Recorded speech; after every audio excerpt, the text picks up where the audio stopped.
अब आपको एक इसमें एक दिक्कत खड़ी हो जाएगी कि सारे पर्याय तत्व जीव तत्व में शामिल हो गए, क्यों? वो तो पर्यायों से तो भिन्न भगवान आत्मा है अभी अपना, बहुत प्रॉब्लम है। अभी तो बहुत अध्ययन हो गया है, बहुत अपन रिसर्च हो गई है, बहस हो गई है, निर्णय पर पहुंच गए।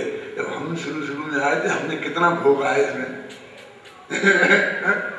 अरे भाई हम क्या करें, इसमें लिखा ना नव तत्व कि वो नौ तत्व में गया है जीव, लिखा के नहीं क्लियर शब्दों में, मेरी तरफ से कह रहा हूं ना।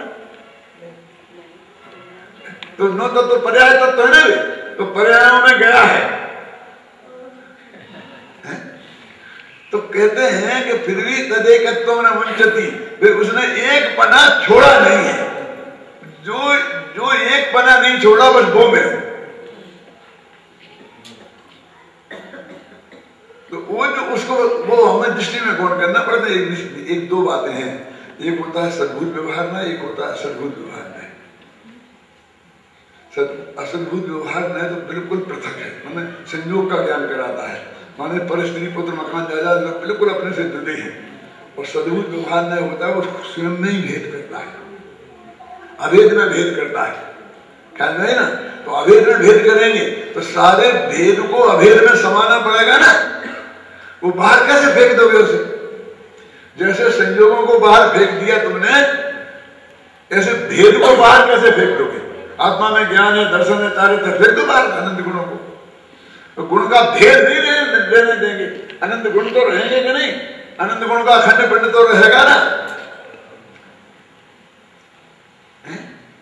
तो कुछ को वहां फेंक दो, कुछ को रख समाज कर लो, खत्म कर दो मामला। मैं अमेरिका में मालूम क्या उदाहरण देता हूँ। अमेरिका में क्या है खास बात कि यहाँ पर यदि घर में एक फैमिली रहती है, एक फैमिली में बहुत मुश्किल से मियाँ बीवी और एक दो बच्चे, और एक बच्चा 3 वर्ष का, एक 1 वर्ष का, लेकिन उनके लिए वहाँ कम से कम 3 बेडरूम का मकान चाहिए, और 4 का तो हो तो बहुत ही बढ़िया है। क्यों? एक मेहमान को आप तब ठहरा सकते हैं जब आपके पास एक एक्स्ट्रा बेडरूम, माने आपके पास मेहमानों के लिए अलग बेडरूम हो तो ही आप मेहमान को घर में ठहरा सकते हैं। अब वो अपने हिंदुस्तानी एक ही कमरे में सब घुस जाते हैं, तो हिंदुस्तानी तो वहां भी ऐसा कर लेते हैं, लेकिन वो कानूनी बात यह है कि आपके घर में मेहमानों का रूम है तो मेहमान को ठहरा सकते हैं, पेरेंट्स का रूम है तो पेरेंट्स को ठहरा सकते हैं साथ में। और वहां एक और होता है, पत्नी के माँ बाप का एक रूम अलग होता है। तो जी आपने देखा, मैंने देखा है, पत्नी के मुझे उसको एक पत्नी के माँ बाप को अलग नाम है, मैं नाम भूल गया, शिकागो में है एक भाई के यहाँ, तो बोलते पत्नी के माँ बाप। उसमें क्या होता है, छोटा सा फ्लैट ही होता है, उसमें रसोई वसोई सब होती है, और अपने पेरेंट्स के बारे में रसोई वसोई नहीं होती है। तो उनके क्या है कि वो एक 3 वर्ष के बच्चे का अलग बेडरूम, 1 वर्ष के बच्चे का अलग बेडरूम, समझे, और मियां बीवी का अलग बेडरूम। बेडरूम बनने के बाद बच्चा हो जाए तो मकान बदलना पड़ेगा। वहां तो मकान ऐसी बीवी बदलते ऐसे मकान बदलते।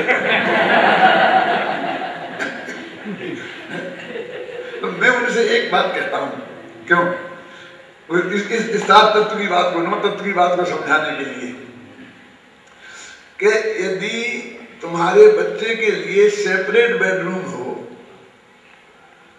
तो बच्चा आपके कमरे में नहीं आएगा, लेकिन यदि इसे सेपरेट बेडरूम है ही नहीं तो कहां जाएगा? तो वो आपके कमरे में आएगा ही ना।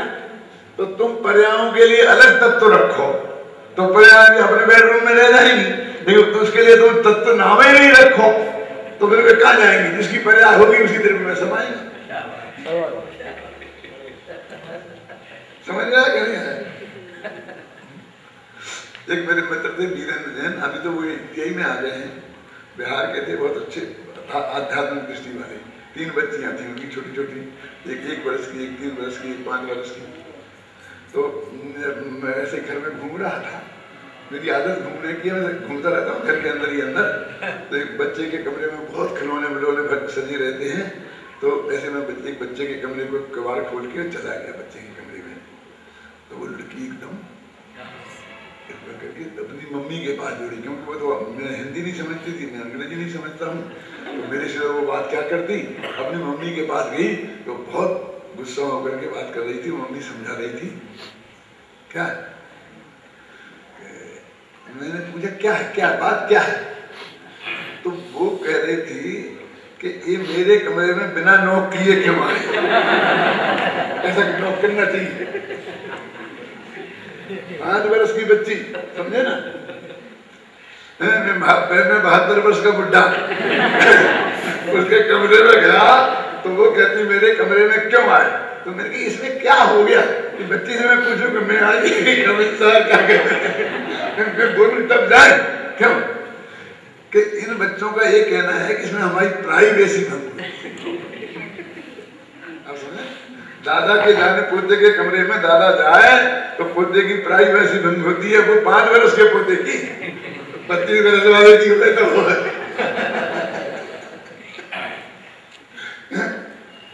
लेकिन इतना वे कब कर सकते हैं, जब उनके लिए सेपरेट बेडरूम रखें तब।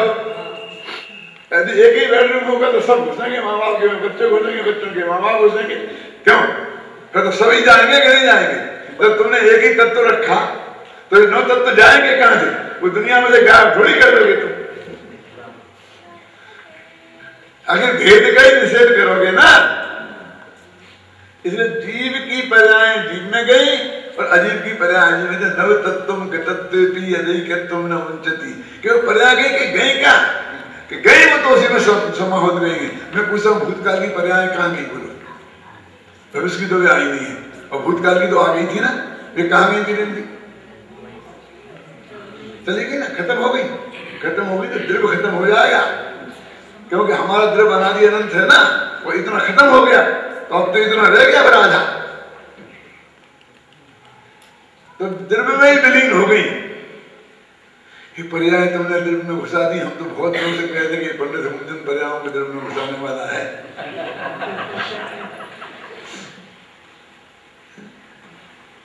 अरे भाई, वे पारणामिक भाव के रूप में जाके द्रव्य में समाती है, और पारणामिक भाव तो दृष्टि का विषय है क्या नहीं है, ये यार शास्त्र में आता है सब। गुरुदेव की वाणी में भी सुन लेना कि वे अंदर में विलीन हो गई, लेकिन वो क्षयोष्मक भाव के रूप में नहीं है, क्षारिक भाव के रूप में नहीं है, औष्मक भाव के रूप में नहीं है, वो पारणामिक भाव के रूप में समाहित हो गई।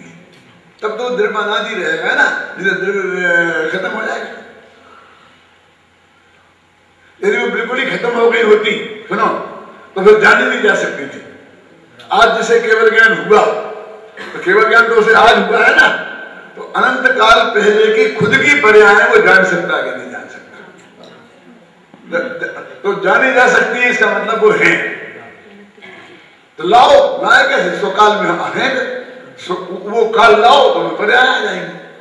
उस रूप में ही जानी जा सकती है, जैसी थी वैसी जानी जा सकती है, जैसी थी। अब तो वो पारणामिक रूप हो गई। हाँ, उस समय वो पारणामिक, क्या तो ऐसी अभी पारणामिक रूप हो गई, उस वक्त ऐसी थी, ऐसी दोनों जान जाती है, ऐसी दोनों जानी जा सकती है।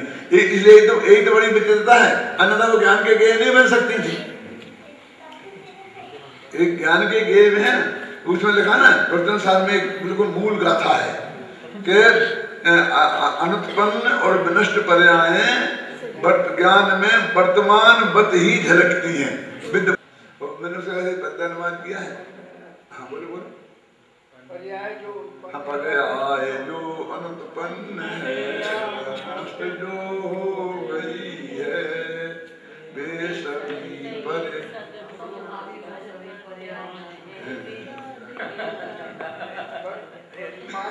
तुम तो नया शब्द बना रही हो, मैं तो अपना बनाया बोल रहा विद्यमान वर्तमान है। हमारी जो प्रवचन साहब की रिकॉर्डिंग हुई है उसका छंद तो आपने किया था ना, तो इसलिए कहते हैं कि नव तत्वों के तत्व भी 9 तत्वों में जाकर के भी शास्त्र ग्रस की नीचे पंक्ति न मंचती। देखो अपने दोनों शब्दों का हिंदी पढ़ते पढ़ते हैं, है ना, पढ़ो भाई पढ़ो, मेरा तो गला नहीं गली गले है।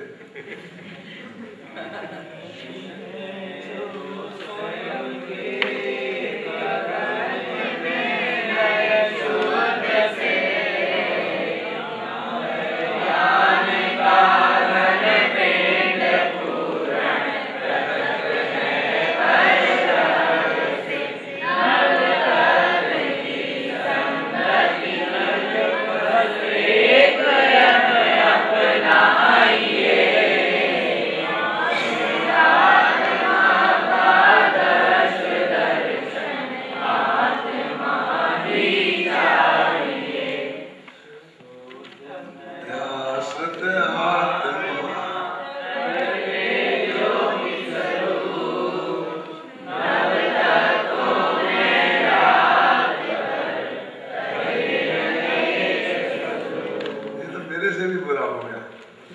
यह नियत है जो स्वयं के एकत्व में नए शुद्ध से, शुद्ध नए से जो अपने एकत्व में सुनिश्चित है ना। शुद्ध नए की दृष्टि से देखो तो वो कभी भेद रूप हुआ ही नहीं, समझे ना। नो रूप हुए स्वयं है जो है ना, वह ज्ञान का घन पिंड पूर्ण पृथक है परद्रव्य से, वो परद्रव्य से पृथक है। मैं एक बात पर और ध्यान दिलाना चाहता हूं आपको।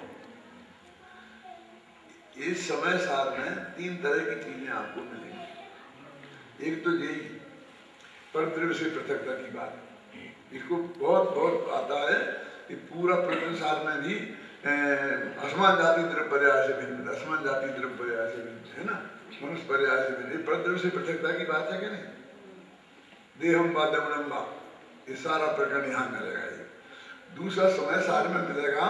गुरुदेव के प्रवचनों में समय सार के जितने प्रवचन है ना, यदि उन्हें आप सुनो तो 1100 से कम बार यदि वो वाक्य मिल जाए, ख्याल में है ना, जितने कम बार मिलेगा उतने रुपया में आपको ढूंढ के लाना।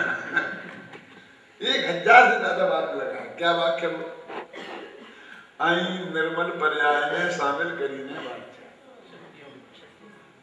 शक्तियों के प्रकरण में मिलेगा और भी जगह मिलेगा, क्योंकि शक्तियां तो समय सार में से निकाली है ना, जीवक शक्ति दूसरी भाषा में से निकाली है, आते ना है? तो वो उसमें भी वही मिलेगी। जब शक्तियों के प्रकरण में मिलेगी तो वो बात जहाँ शक्ति जहाँ से निकाली है शक्ति वहां भी मिलेगी क्या नहीं मिलेगी? कि आई निर्मल पर्याय ने शामिल करीने बात है ना। दूसरा वाक्य मिलेगा कि वरुणादि अनुरागादि तेने भाव को न्यारा किया। अब देखिए वर्ण केवल ज्ञान आदि का है। अब मान लो गौण रूप से उसमें शामिल होगा, जो भी कर होगा, 29 प्रकार के भाव हैं। लेकिन डंके की चोट घोषणा जिसे अपन कहते हैं वो तो यही है ना, एक रागादि, एक वर्णादि, एक रागादि। तो रागादि वर्णादि में सारे संयोग और रागादि में सारे संयोगी भाव है। निर्मल पर्याय को वहां भी छोड़ दिया।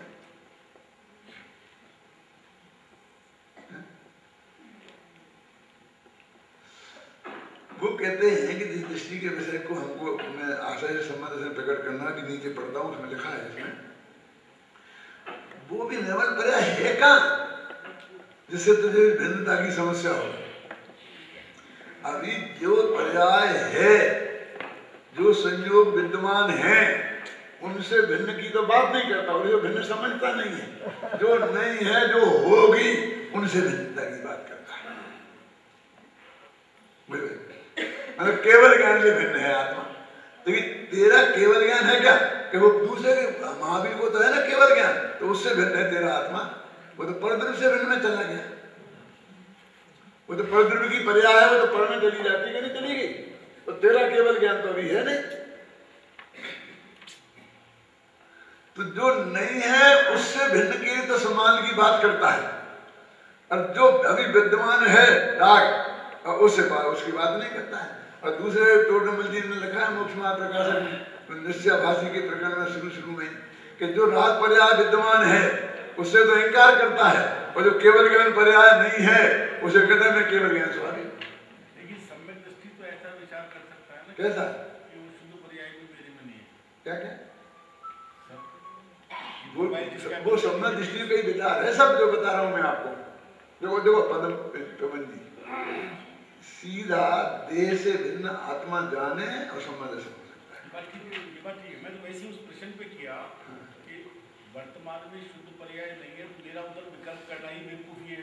हाँ, वो तो कर सकता है, वो तो सारी सब परिणामों से बाहर है, जब गहरा अध्ययन करेगा। लेकिन तो भी वजन किस पे दिया है, मैं तो ये बात कह रहा हूँ। अभी मैंने तो ये कहा नहीं कि वो उस सहित आत्मा कृष्ण दृष्टि का विषय है ना। मैं तो ये कह रहा हूँ बार बार कि जो नहीं है वो भी मैं नहीं हूँ, ये बात भी सही है। लेकिन जो है पहले उससे मैं नहीं हूं ये तो कर। साहब अगर शरीर से भिन्न कर लिया तो भाव से, राग भाव से तो स्वतः भिन्न हो गया। हाँ हो गया। इसमें लिखा द्रव्याश्रय स्वतः एव भिन्न भावाश्रयो भावमयो अप्रपन्नो द्रव्याश्रय स्वतः एव भिन्न। कि भावाश्रमों का तो अभाव किया और द्रव्याश्रमों से तो स्वतः ही भिन्न है। देखो द्रव्याश्रम का तो अभाव करने की बात ही कहाँ है, वो तो कभी एक तू हुआ ही नहीं। लेकिन भावाश्रमों से अभाव करने की बात है, कलश है मूल भाव ये है आश्रम अधिकार में है।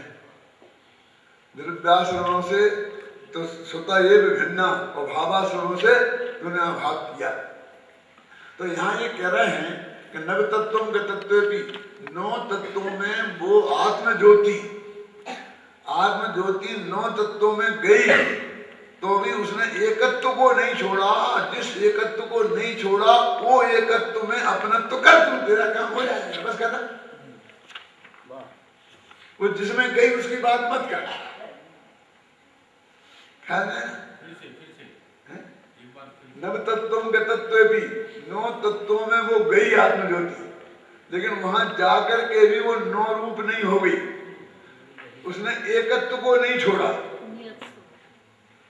समझे ना? उसने एकत्व को नहीं छोड़ा तो तुम उस एकत्व में अपनत्व कर। वो जिसमें गई उसमें अपनत्व मत कर। हाँ आ गए, सब आ गए ना। वो तो 9 की भेद रूप सिद्धा की बात कर रहे हैं सीधी। वो जो 9 तत्वों में वो गई आत्मज्योति मन जहाँ है वो 9 तत्वों में मैंने वो 9 तत्व उसी की पर्याय है। गई माने उसी की पर्याय है। फिर तो जब मोक्ष में विराग नहीं रहेगा तो फिर आश्रम में नहीं गई, फिर आप मतलब आदि में गई, आदि में नहीं गई। ऐसा गई का मतलब थोड़ी है। क्यों है क्या बात? फिर तो आप ये कहोगे वो कभी 9 तत्व में जाएगी ही नहीं, तो मोक्ष में पहुंच जाएगी तो आश्रम में नहीं जा पाएगी, और आश्रम में जाएगी तो मोक्ष में नहीं जा पाएगी, खंडवस्त जैसी हो जाएगी। तो इसलिए ये कहते हैं दो सम्मान दर्शन काल का नाम है। बहुत सरल शब्द में मैं बोलता हूँ कि जो त्रिकाली जो भगवान आत्मा है ना पर तो बिल्कुल पूरी तरह से निषेध जिसमें हो गया, वो असद्भुत व्यवहार नए में चला गया है ना। वो पर का भेद तो हो ही गया। अब अपने में जो गुण भेद, प्रदेश भेद और पर्याय भेद, ऐसा समझ लो, ये तीनों से रहे। जो वो त्रिकाली जो भगवान आत्मा तेरे ज्ञान का ये बने शुद्ध नय का विषय। देखो अब शुद्ध नय ने विषय बनाया तो उसमें से वो वस्तु में से कोई चीज नहीं हटाई, अपने ज्ञान के गे में से हटाई। बस मैं इसे जानता हूं और बस उसने अपनापन कर लिया। झगड़ा क्या था? देखो कि ये समझ लीजिए कि वो सोना है जिसमें आधा खोट मिली है, तो शराब ने आधा जो उसमें सोना शुद्ध है उसे अपनी संपत्ति मान लिया और जाने घर वाली बहू में कह रही हमारे 2 किलो सोना है, 2 किलो सोना है, वो कहते 1 ही किलो है। क्योंकि वो सोने की मिली हुई चीजों को सोना मानती है, तो बस उसकी दृष्टि में अब उसका एकत्व से 1 किलो में हो गया, खत्म होगी बात। इतनी सी बात है। अब वो उसमें से निकाल के फेंको, ये जरूरत नहीं है मेरे कहने का मतलब। तो उसे अपनी दृष्टि में से निकाल के फेंकना है। तू वस्तु में हस्तक्षेप करने की कोशिश करता है। ये पर्याय को निकाला जा सकता है। मैं बोलता हूँ पंचास्तिकाय की गाथाएं और प्रवचन सार की गाथाएं, बोलो मैंने कौन शतक में 5 गाथाएं दी। हाँ, पर्याय बिना द्रव्योना द्रव्य पर्याय हो दोनों आनंद कहीं सदा, ये बात दिन भर ने कही। क्यों 1 सेकंड को मैं पूछता हूँ पर्यायों को निकाला जा सकता? अच्छा गुणों के भेद को मेटा जा सकता है? ये ज्ञान है, दर्शन है, जो जानने का काम ज्ञान करता है, देखने का काम दर्शन करता है। इस भेद को मेट सकते हैं? ये वस्तु का स्वरूप नहीं है। बस तुम दृष्टि में मत रख।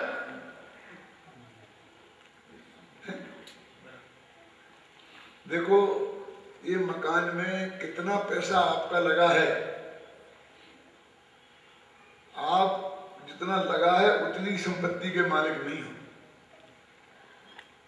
तो कितने के मालिक हो, कितना पैसा खड़ा हो सकता है, उससे दुगना भी हो सकता है और आधा भी हो सकता है। क्यों? 2 कमरे का मकान बनाओ तो दुगना पैसा खड़ा हो जाएगा, और 1 किला बनाओ दिल्ली का तो आधा आधा खाते कौन दे? दिल्ली के किले में बनाने में जितना खर्च होगा कोई खरीदार मिलेगा उसे? तो पैसा मार्केट वैल्यू जो बोलते हैं आज, लागत मूल्य नहीं, इसकी मार्केट वैल्यू क्या है? और मार्केट वैल्यू माने क्या है कि जब बेचेंगे तब मिलेगा, नहीं अभी बेचो और अभी मिले। एक घड़ी कितने की बोलो? एक घड़ी कितने की? जितने में खरीदार कोई हो उतने की, जितने में खरीदी थी उतने की नहीं। क्यों? यदि कोई खरीदार ही नहीं मिले, जो पुरानी कारें हैं अब आजकल कोई खरीदार ही नहीं मिलता है, और टाटा की एक लहिया कार आ गई तो फिर क्या होगा? फिर वो मुफ्तगी भी नहीं है, तुम घसीटते रहो जितना घसीटते रहो, फिर वो तुम्हें तो फेंकनी ही पड़ेगी, फेंकाई और लगेगी। मूल्य किसको, कीमत किसे कहते हैं? जो उपलब्ध हो सके उसका नाम कीमत है। जो लागत मूल्य है, फर्नीचर में ऐसा होता है, फर्नीचर में आपने 25 लाख लगाए, मकान खरीदने वाला आता है तो फर्नीचर की कीमत नहीं देता, मकान की कीमत देता। वो कहता क्यों, मैं तो तोड़वा के फेंकूंगा, यार पूजा बनाऊंगा, अपना मन का बनाऊंगा, तुम्हारा मन का तुम। और चाहे वो तोड़वाए चाहे नहीं तोड़वाए, बाद में हिंसा करें। अब तो घर का भी ऐसा हो गया है, खाली जमीन के पैसे ज्यादा मिलते हैं, तो मकान बनाया हो कम मिलते हैं कि तोड़वाई के पैसा और लगेंगे। मैं 1 करोड़ रुपया कर खर्च करूंगा, 4 करोड़, तो इस घरगुरा में रहूंगा, 4 करोड़ जैसे बंगले में रहूंगा ना। क्यों? तो इसलिए कहते हैं पर्याय का मूल्य नहीं है। मैं तो वो जैसे उसकी दृष्टि है ना कि इतनी दे है, वो घर के मालिक की दृष्टि है कि मैं करोड़पति हूँ, मैं लखपति हूँ, मैं 5 करोड़ का मालिक हूँ। ऐसे मैं त्रिकाली ध्रुव मेरी संपत्ति है, बस खत्म, बाकी कुछ नहीं। उसका नाम है दृष्टि में से निकाल देना। अब उसे घर में से निकालने की जरूरत नहीं है और निकाल सकते भी नहीं हो। देखो मैं एक उदाहरण देता हूं, बहुत सरल है। एक आदमी के पास 3 करोड़ रुपया और उसके 2 बच्चे हैं, तो दोनों बच्चों के कितने कितने हैं? 1.5 करोड़ है। अब उसकी पत्नी के गर्भ है और अस्पताल से खबर आई कि लड़का हुआ है, तो 1 सेकंड में दोनों भाइयों पर 50-50 लाख का ढाड़ा पड़ जाता है कि नहीं?